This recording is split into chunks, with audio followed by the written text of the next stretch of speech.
जब अपने भाषण का प्रारंभ करते हैं तो कैकेयी की बुद्धि से ही करते हैं। प्रथम कथा सब मुनिवर बरनी, कैकेयी कुटिल कीन जिस करणी।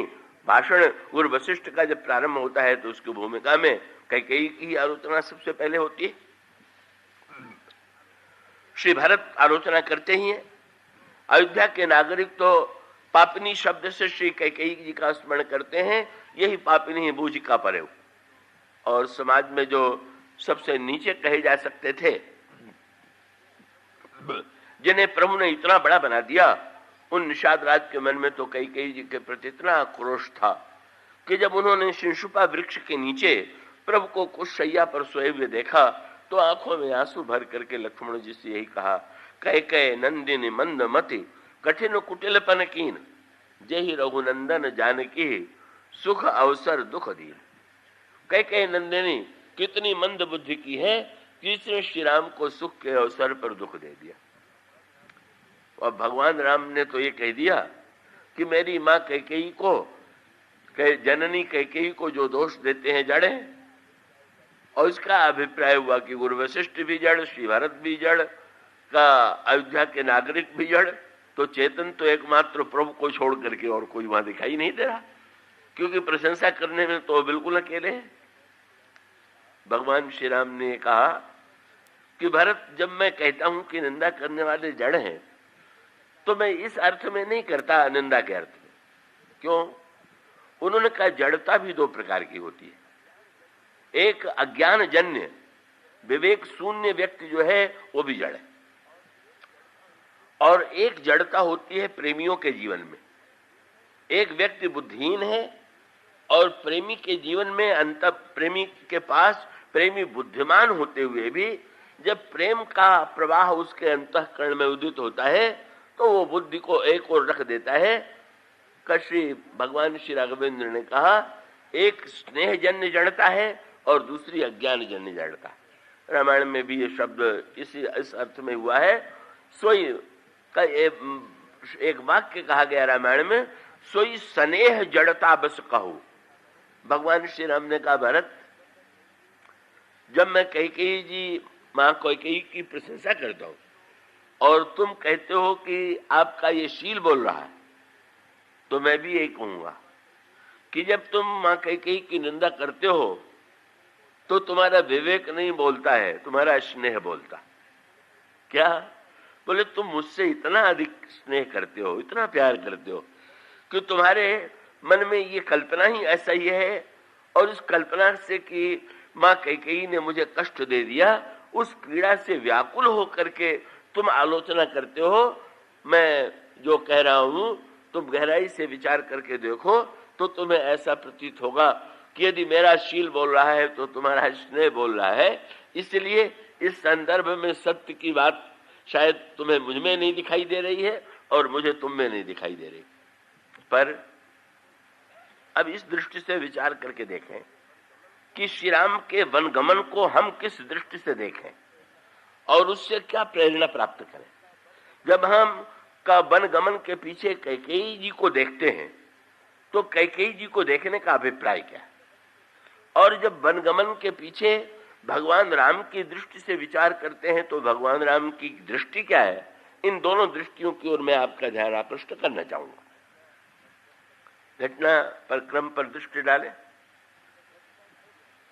का घटनाक्रम इस रूप में प्रस्तुत किया गया कि महारानी कैकेयी की प्रिय दासी मंथरा, यूं कह सकते हैं कि यदि मंथरा न होती तो शायद अयोध्या में इतना बड़ा अनर्थ न होता, क्योंकि कैकेयी जी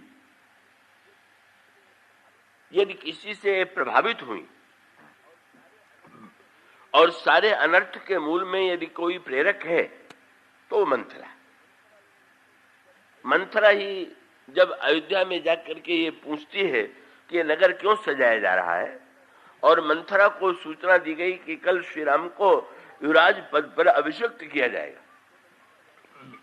तो मंथरा व्याकुल हो जाती है। और व्याकुल होकर के मंथरा आंसू बहाते हुए महारानी कैकेयी के पास जाती है। महारानी कैकेयी ने जब मंथरा को आंसू बहाते हुए देखा तो उन्हें हंसी आ गई। क्यों? मंथरा अभिनय की कला में बड़ी निपुण थी। और आंसू बहाना उसकी सबसे बड़ी कला थी। और वो बहुधा ये आंसू बहाते हुए कैकेयी जी के पास आती थी। और बहुधा जब आती थी तो उसके पीछे एक ही कारण होता था, और वो होते थे लक्ष्मण जी का। भगवान श्री राम के प्रिय अनुज जो लक्ष्मण हैं, वे उनको ये निश्चित लगता था कि अयोध्या में अगर कभी कोई अनर्थ होगा तो उसके मूल में मंथरा होगी, और इसको नियंत्रित रखने की आवश्यकता है। डांट फटकार करके ये मनमाना वाक्य न बोलने पावे, मनमाना व्यवहार न करने पावे, ये लक्ष्मण जी की धारणा थी। और इसलिए लक्ष्मण जी जब भी देखते थे कि मंथरा झगड़ा लगाने के लिए या घटनाओं को तोड़ मरोड़ करके प्रस्तुत करने के लिए का प्रस्तुत हो जाती है, तो लक्ष्मण जी उसको निश्चित रूप से फटकार करके जब उसको डांट देते थे तो चुप तो हो जाती थी, लेकिन वो उलाहना देने के लिए कैकेयी जी के पास जरूर जाती थी कि देखो का छोटे राजकुमार मुझे किस प्रकार से डांट फटकार करके मेरे ऊपर तुल जाते हैं मेरी आलोचना करने के लिए। इसलिए जब मंथरा आंसू बहाते हुए कैकेयी जी के पास गई तो कैकेयी जी को हंसी आ गई। वो तो एक बना बनाया व्यापार था, और उन्होंने कहा, मंथरा मैं भविष्यवाणी कर सकती हूं कि तुम कहां से आ रही हो क्या? तो कैकेयी जी का वाक्य आप पढ़ते हैं मानस में। कैकेयी जी ने कहा, दीन लखन सिख असमन मोरे। लक्ष्मण जी ने जरूर तुमको कुछ न कुछ शिक्षा दी है। बस मंथरा का भाषण प्रारंभ हो गया। मंथरा ने कैकेयी जी को सूचना दी, और उस सूचना को सुन करके कैकेयी जी प्रारंभ में इतनी प्रसन्न हुई। जब उन्हें पता चला कि राघवेंद्र को युवराज पद दिया जा रहा है, तो प्रसन्न होकर के उन्होंने कैकेयी से, मंथरा से यही कहा कि साचे हूँ राम राज जो काली, तो देहूं तो ही मन भावत आली। अगर सचमुच राम को राज्य मिलने वाला है, युवराज नहीं, मैं तो चाहती हूँ राम को राजा बनाया जाए, और यदि राम राजा होने वाले हैं तो तुम जो मांगोगी वो मिलेगा। कैकेयी जी का एक महान वाक्य, इतनी उदारता।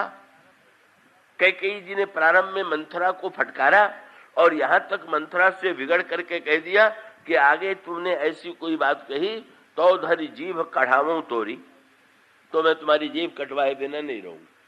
लेकिन कैसा जादू था मंथरा के पास, क्या बात रखने की कला थी, कैसी भाषण देने की कला थी कि थोड़ी देर के बाद कैकेयी जी इतनी परिवर्तित हो जाती हैं कि उन्होंने मंथरा से दीक्षा ले लिया।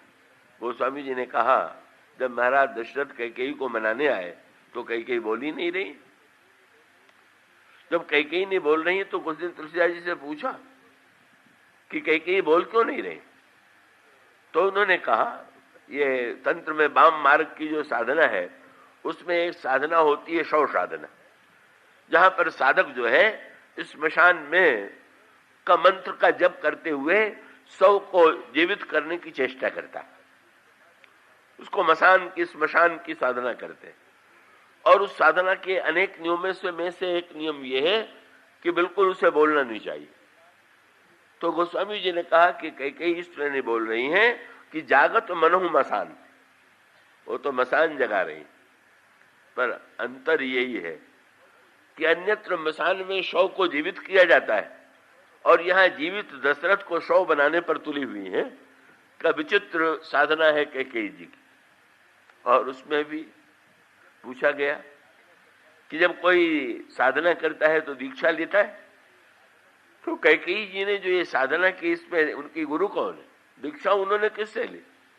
तो गोस्वामी जी ने तुरंत कहा, ऐसा बड़ा गुरु तो किसी को मिले नहीं होगा। और उन्होंने मंथरा का नाम लेते हुए कहा, जैसे बड़े संतों को महापुरुषों को का मणि भक्त शिरोमणि या मणि कहते हैं, गोस्वामी जी ने कहा ये तो महान मणि है मंथरा। पर मणि किसकी है? बोले कोटि कुटिल मणि गुरु पढ़ाई। करोड़ करोड़ कुटिलों में भी जो सबसे महान कुटिल है वो मंथरा गुरु है। और मंथरा कैकेयी जी को दीक्षा दे देती है, और कैकेयी जी ने मंथरा के आदेश का पूरी तरह से पालन किया। क्या इसका अभिप्राय? बड़े काम की बात थी, बड़े महत्व की बात थी। और इस दृष्टि से विचार करके देखिए तो हम सबके लिए बड़ी प्रेरक है। और वो ये है कि कैकेयी जी के अंतःकरण में, और कैकेयी जी ही क्यों, हम सब अपने अंतःकरण की ओर दृष्टि डालें तो हम लोगों के अंतःकरण में दुर्गुण और दुर्विचार ही होते हैं कि सद्गुण सद्विचार भी होते हैं? या सद्गुण सद्विचार अगर हमारे जीवन में हो तो इसका अर्थ क्या यह है कि दुर्गुण दुर्विचार उस व्यक्ति के जीवन में नहीं? और इसका उत्तर रामायण में यह कह करके दिया गया कि संसार में ऐसा कोई व्यक्ति नहीं है कि जिसके जीवन में सद्विचार न हो और दुर्विचार न हो, सद्गुण न हो और दुर्गुण न हो। इसीलिए का आप रावण के संदर्भ में भी जब ये पढ़ते हैं, कई लोग इससे भ्रम में पड़ जाते हैं। का रावण को जब शूर्पणखा से समाचार मिला कि श्री राम ने अकेले 14,000 राक्षसों का वध कर दिया, तो एकांत में रावण चिंतन करता हुआ सत्य तक पहुंच गया। लगता है रावण की बुद्धि कितनी पवित्र है, कितनी पैनी है। रावण एकांत में पलंग पर सोया हुआ निर्णय करता है, खर दूषण मौसम बलवंता तिन्हीं को मारई विनु भगवंता। ये रावण की धारणा है। तो इसका अर्थ ये हुआ कि रावण के जीवन में का प्रकाश न हो ऐसी कोई बात नहीं, विवेक न हो कोई ऐसी बात नहीं।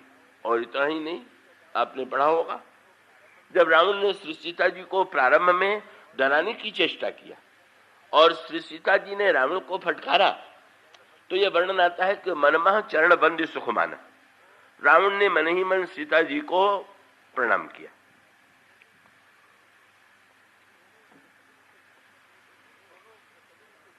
तो इन दोनों प्रसंगों को पढ़ करके कई लोग ये मानने की भूल कर बैठते हैं कि रावण तो बहुत बड़ा भक्त था। कई लोग इस प्रकार की धारणा से ग्रस्त हैं।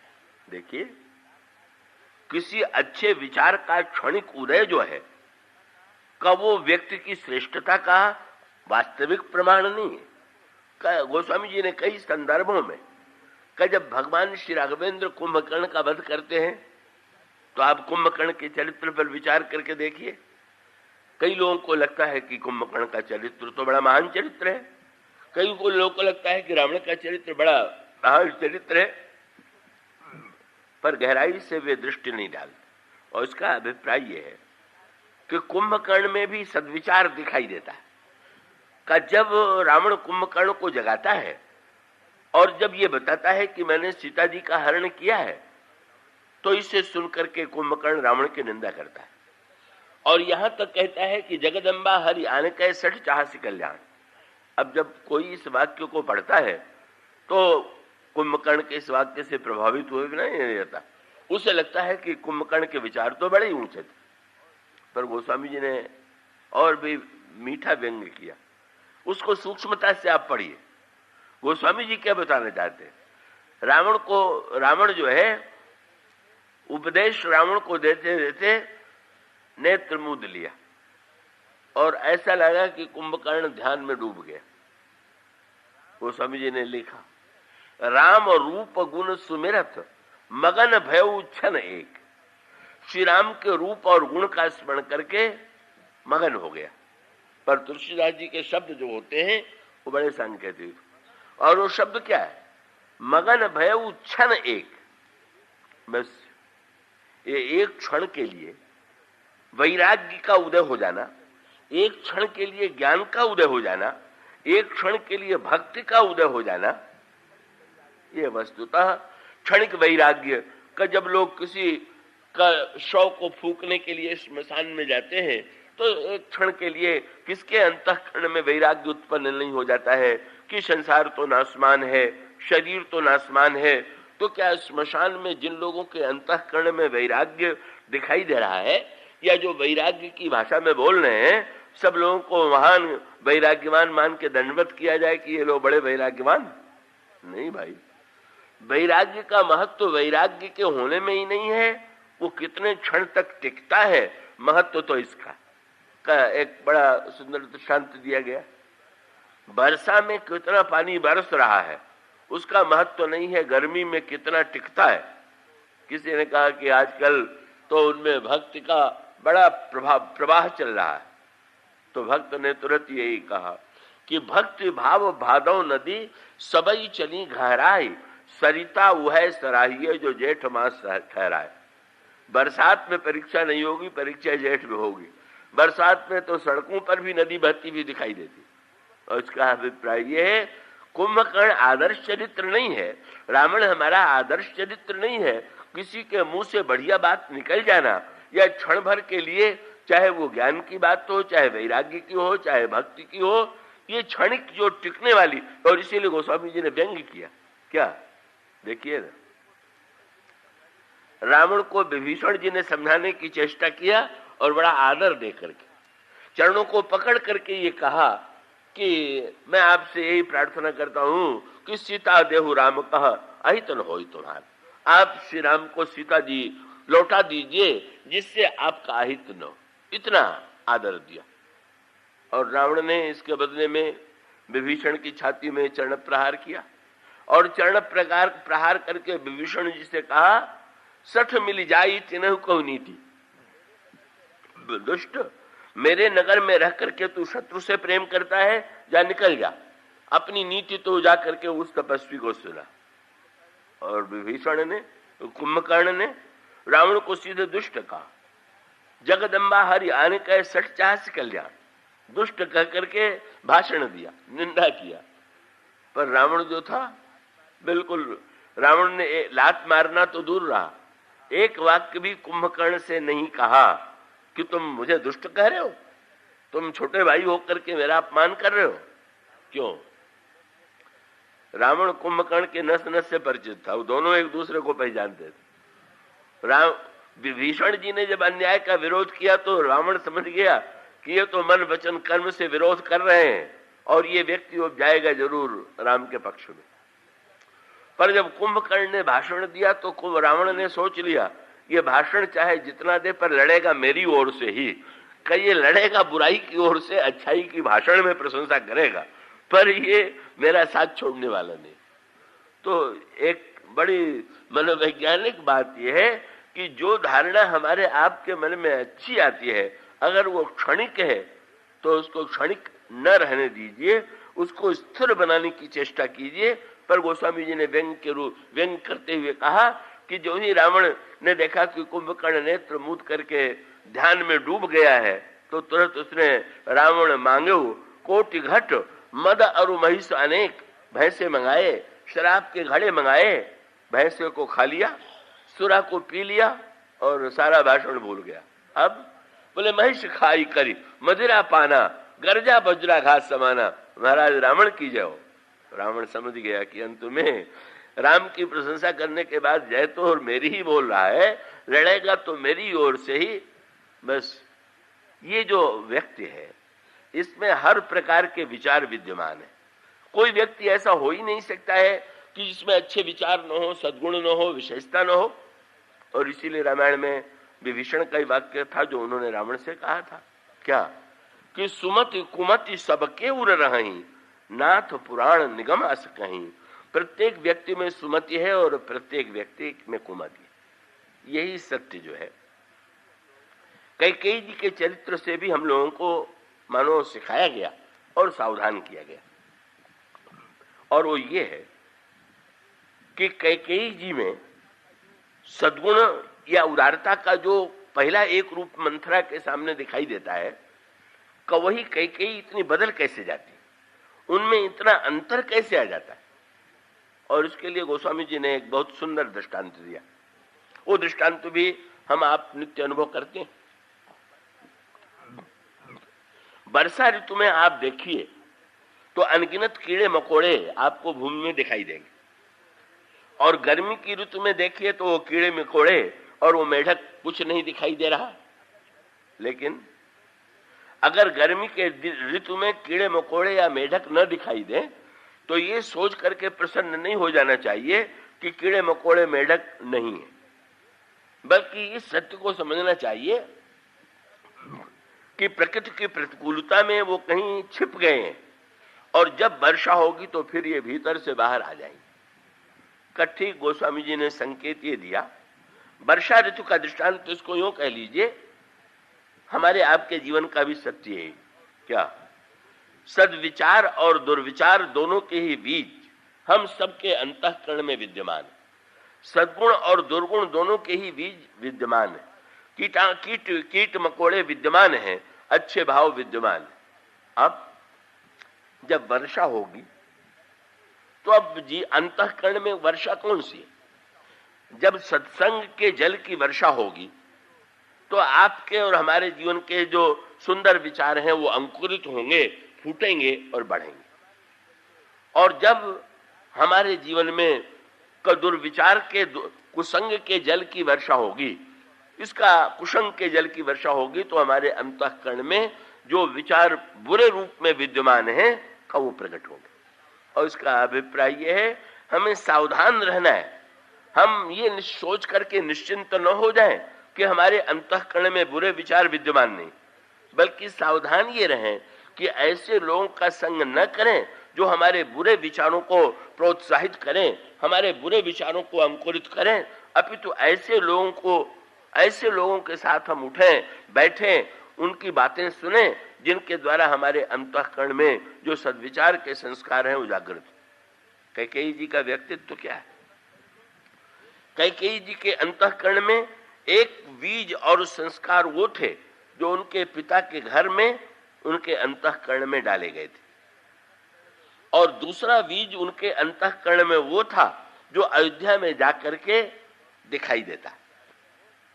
और इसीलिए तुलसीदास जी ने, जब तुलसीदास जी से पूछा गया कि आप श्री राम की बात मान करके कैकेयी जी की प्रशंसा करेंगे कि निंदा करेंगे, तो गोस्वामी जी तो कवि हैं, और कवि जो है वो तो प्रशंसा निंदा जो करता है वो शब्द के द्वारा ही कर देता है। तो गोस्वामी जी ने रामायण में 2 शब्द चुन लिए, और वो 2 शब्द क्या कि जब कैकेयी की निंदा करना हो तो तुलसीदास जी याद दिलाते हैं कि ये कैकेयी की बेटी है, कैकेयी नंदिनी मंदमती। और कैकेयी जी अगर मंथरा को फटकार रही है तो कैकेयी की बेटी नहीं कहते, बोले भरत मातु मुस्कान, भरत की माता ने मंथरा को फटकारा। जब चित्रकूट में भगवान श्री राघवेंद्र सब माताओं को विदा करने लगे और कैकेयी जी के हृदय से लग करके विदा लेने लगे, तुलसीदास जी किसी ने पूछा, कैकेयी राजा की बेटी को तो प्रभु ने हृदय से लगा लिया। वो स्वामी जी ने कहा, ना ना, भरत माँ तुम मिली भेंटी प्रभु। भगवान श्री राघवेंद्र ने भरत की मां को हृदय से लगाया। और उसका अभिप्राय क्या? ये जो 2 संस्कार हैं, एक पिता का संस्कार और दूसरा पुत्र का संस्कार, अयोध्या का संस्कार, ये दोनों ही संस्कार कैकेयी जी के जीवन में विद्यमान है। और मंथरा वर्षा के रूप में कैकेयी जी के अंतःकरण में जो पिता के घर से संस्कार डाले गए थे, विचार डाले गए थे, उसी को वर्षा के द्वारा वो चैतन्य कर देती है। ऐसा नहीं है कि मंथरा ने कैकेयी को बुरा बना दिया, वो तो पहले से ही संस्कार विद्यमान थे। और वो संस्कार कैसे थे? कसत्योपाख्यान में कथा आती है कि महाराज श्री दशरथ ने कैकेयी के सुंदरता की प्रशंसा सुनी तो विवाह करने के लिए व्यग्र हो गए। और जब महाराज कैकेयी के पास उन्होंने विवाह का प्रस्ताव भेजा तो महाराज कैकेयी ने एक नई बात की, विवाह तो कन्या का समर्पण है, जहां देने की वृत्ति है, जहां पाने की वृत्ति नहीं। कन्या के संबंध में कन्या का पिता देने की ही का भावना का प्रदर्शन करता है, त्याग और समर्पण की वृत्ति उसके मन में होती। लेकिन कैकेयी राजा के संस्कार बिल्कुल भिन्न है। कैकेयी राजा ने तुरंत महाराज दशरथ से कहा कि मैं अपनी पुत्री का विवाह करूंगा, पर बदले में आपको भी वचन देना होगा। और उसका अभिप्राय क्या कि विवाह को अनुबंध उन्होंने बना दिया, विवाह को समर्पण नहीं रहने दिया। महाराज श्री दशरथ ने पूछा, आप क्या चाहते हैं? तो उन्होंने कहा कि आप वचन दीजिए कि मेरी पुत्री के द्वारा जिस पुत्र का जन्म होगा वही अयोध्या के राज्य का उत्तराधिकारी बनेगा। महाराज दशरथ विवाह के लिए उतावले हो रहे थे, सुंदरता के प्रति उनके मन में आसक्ति थी। उन्होंने ये गणित कर दिया कि कौशल्या जी को तो कोई पुत्र हुआ ही नहीं है, ऐसी स्थिति में का ये प्रश्न ही नहीं है, अंत में कैकेयी जी के गर्भ से जो पुत्र होगा उसे राज्य देने का वचन देने में कोई आपत्ति नहीं। यही सूत्र है, यही संस्कार जो है। अब इसको अगर आध्यात्मिक भाषा में कहें तो इसका अभिप्राय ये है, ये तीनों रानियों में कैकेयी जी के स्वभाव में क्रिया की वृत्ति है, कौशल्या जी के स्वभाव में ज्ञान की वृत्ति है, और सुमित्रा जी के स्वभाव में भावना और उपासना की वृत्ति है। ज्ञान शक्तिश्च कौशल्या सुमित्रोपासनात्मिका, क्रिया शक्तिश्च कैकेयी। कौशल्या जी के विवाह में दिया ही गया, मांगा नहीं गया। सुमित्रा के विवाह में दशरथ जी को दिया ही गया, मांगा नहीं गया। किंतु कैकेयी के विवाह में वचन लिया गया कि बदले में किसका अभिप्राय, ज्ञान में समर्पण है, उपासना में समर्पण है, पर क्रिया में तो लेन देन है। क्रिया करने वाला तो प्रत्येक व्यक्ति ये सोचता है कि क्रिया के बदले में मुझे क्या फायदा हो, बिना अपने लाभ की बात सोचे क्रियापरायण व्यक्ति कोई कार्य करने के लिए प्रस्तुत नहीं होता। और यही संस्कार महाराज श्री दशरथ वचन दे देते हैं, और आप देखते हैं कि ये संस्कार उनको पिता के घर से मिला। और तब भी जब विवाह करने के बाद महाराज श्री कैकेयी नरेश जब कैकेयी को विदा करने लगे तो उनको चिंता हो गई। यहां तो इन्होंने वचन दे दिया है, पर जब रघुवंश की परंपरा का प्रश्न आवे कि राज्य तो ज्येष्ठ पुत्र को मिलेगा, तब क्या होगा। और तब उनको लगा कि अपनी पुत्री के साथ कोई ऐसा बुद्धिमान व्यक्ति को भेजना चाहिए जो हमारे पुत्री के स्वार्थ की रक्षा करे। और उनके नगर में मंथरा से बढ़ के बुद्धिमान उनको कोई प्रतीत नहीं हुआ। और इस तरह से मानो अयोध्या के पवित्र वातावरण में का पिता का संस्कार और साथ में मंथरा को लेकर के कहीं पहुंच जाती है। और अयोध्या के वातावरण में अयोध्या का व्यवहार देख करके वो लगा कि पूरी तरह बदल गई। का उनके अंतःकरण में इतना सम्मान सब उनका देते थे। कौशल्या जी इतना प्यार करती थी, सुमित्रा जी प्यार करती थी, श्री राम तो अपनी मां की अपेक्षा भी स्नेह करते थे। उस सद्व्यवहार का परिणाम हुआ कि कैकेयी जी को देख करके ऐसा लगता था कि इनके समान उदार कोई नहीं हो। किंतु ये मंथरा इस सत्य को जानती थी कि ना ये ऊपर से अयोध्या के प्रभाव से भले ही कैसी बन गई हो, पर इनके अंतःकरण में जो संस्कार हैं, मैं बाल्यावस्था से इनको गोद में खिला चुकी हूं, मैं जानती हूं कि कैकेयी जी किस धातु की बनी हुई हैं, क्या संस्कार हैं। और तब मंथरा ने कैकेयी जी को प्रभावित किया। बस गोस्वामी जी ने एक सूत्र देकर के सावधान किया, चाहे हम अयोध्या जैसे पवित्र नगर में रहते हो, चाहे पवित्र से पवित्र लोगों के संग में रहते हो, लेकिन अकेली मंथरा में इतना बड़ा चमत्कार था कि उसने कैकेयी जी को बदल दिया। मानो दर्शकों को सावधान किया गया इस नाटक में, रामायण में। याद रखिए, कौन कुसंगति पाई न साई, रही न नीच मते चतुराई, कुसंग के द्वारा विपत्ति बीज वर्षा ऋतु चेरी, भूई भई कुमति कैकेयी केरी। मानो इस कैकेयी जी के प्रसंग की पृष्ठभूमि का अभिप्राय यह है कि वन गमन के प्रसंग को लोक कल्याण की दृष्टि से भले ही भविष्य में कल्याणकारी सिद्ध हुआ हो, पर उसके मूल में जो घटनाएं घटित होती हैं वो मानो हमें कुसंग से सावधान होने की प्रेरणा देती हैं। इसके बाद की चर्चा हम कल करेंगे। आज इतना ही। बोलिए सियावर राम। गुरु चरण सरोज रज निज मन मुकुर सुधारि, वरणो रघुवर विमल यश, जो दायक फल चारि। सियावर रामचंद्र की जय।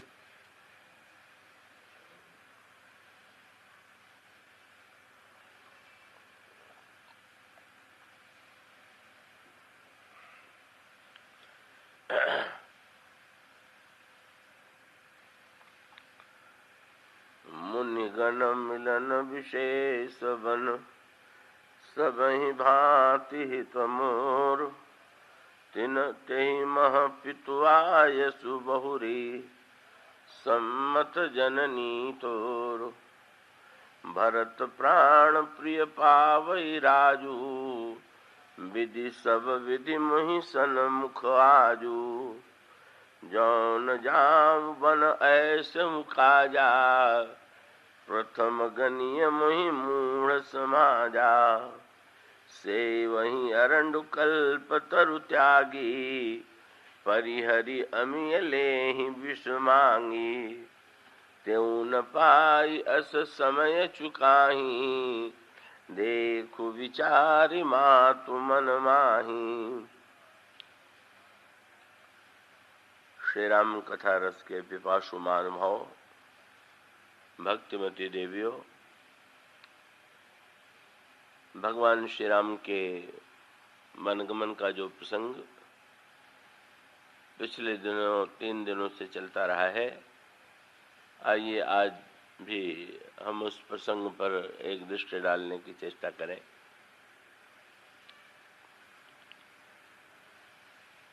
भगवान श्री राम का वनगमन मंगलमय है या अमंगलमय है, ये दोनों ही दृष्टियां श्री रामचरितमानस में